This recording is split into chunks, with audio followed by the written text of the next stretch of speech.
Good day everyone. This is my video presentation in TCWD.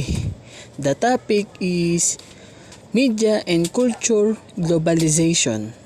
What is media and cultural globalization? Are two closely intertwined concepts.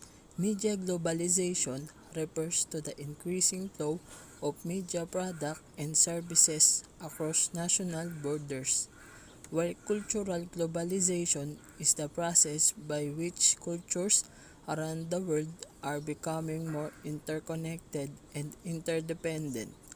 Media plays a key role in cultural globalization by exposing people to different cultures and ideas, and by providing a platform for cultural exchange.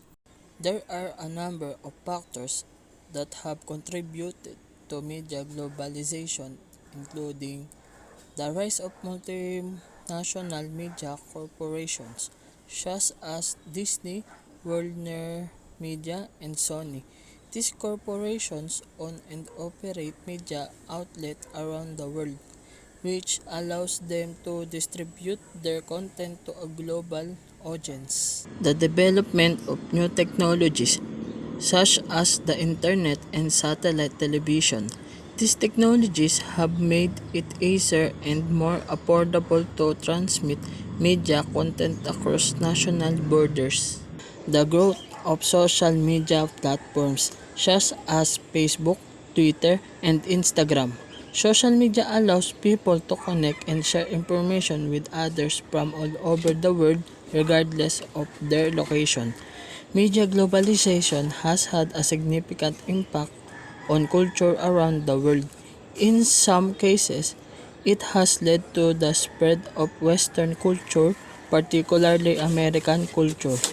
This is sometimes refers to a cultural imperialism.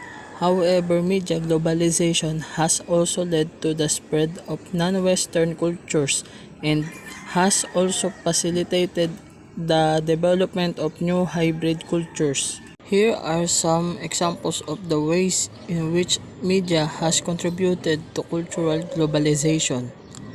American movies and television shows are popular all over the world. K-pop music has become a global phenomenon.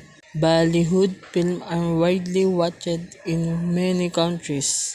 Social media platforms allow people to connect with others from different cultures and learn about their customs and traditions. Online streaming services such as Netflix and Amazon Prime Video offer a wide variety of international content.